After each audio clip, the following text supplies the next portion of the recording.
buddy, itong order mo pala sa Shopee, building machine ito na may kasamang angle grinder.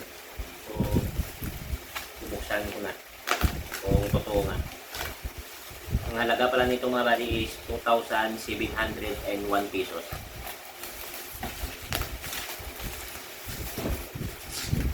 Meron akong wieldingin dyan eh. Wala akong welding. Kaya bumili na ako. Pero sa bahay namin sa probinsya meron.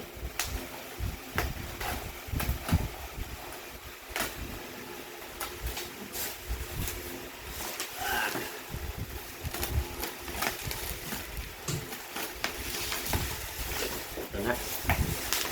Yun.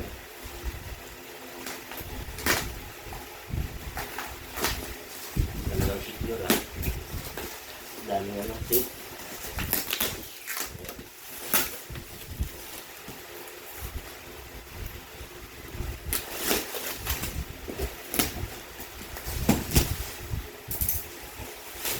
So, unahin itong itong grinder. Ayun. Ano pala yung brand mga buds? Wadco. Wadco siya. Yan, building, saka yung niya, pang higpit, saka pang luwang ng blade, magpalit.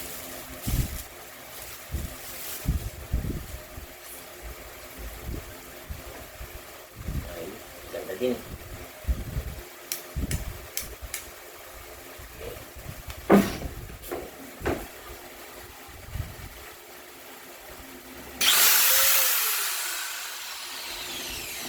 Tapos, Magana. So ito na yung talaga, yung welding machine.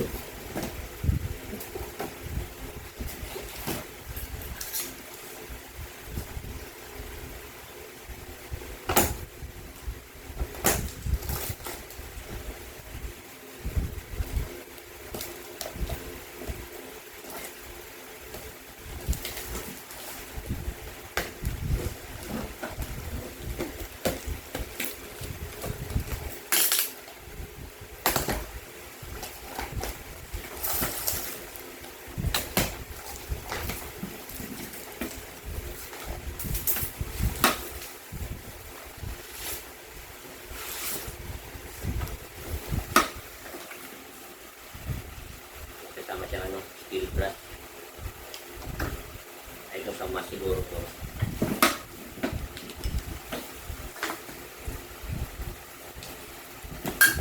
Handle. Saka yung pang ground.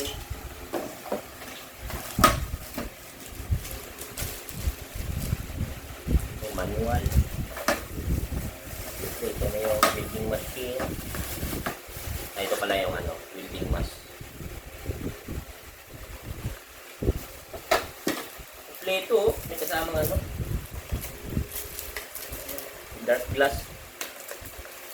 Yan na muna yun. At ito na yung welding machine.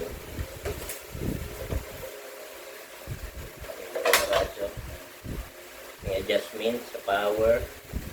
At pala ito mga bats? 350 ampere na to. Kaya malakas na rin to. So hindi ko pa ito matisting kasi wala pa akong welding rod. Bibili ako mamaya.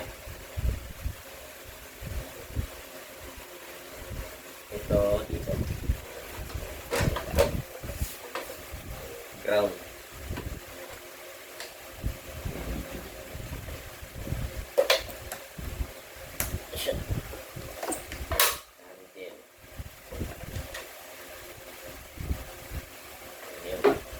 Welding na ako mga buds.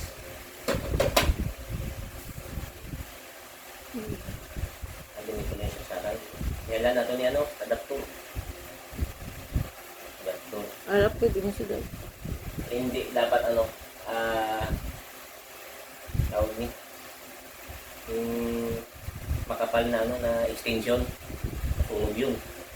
Pag ganyan. Oo. Direct sa kuwan sa kakagibis mo sa tapat nila ba. So yun lang mga buddy, ito. Mura siya ngayon. Kahapon ko siya in-order pero ngayon dumating kagad. Kahapon in-order, ngayon dumating. 2,701 lang siya. 350 ampere. Tapos may kasama pa ang angle grinder. Yan, kung mahilig kayo sa mga mga buds, mga may ginagawa-gawa mo lagi. Yan. Bili na kayo mga buds kasi may free pang ganito. 2,700. Tapos may welding machine. 350 ampere pa. Tapos maganda naman. Oh. So yun lang mga buddy and God bless.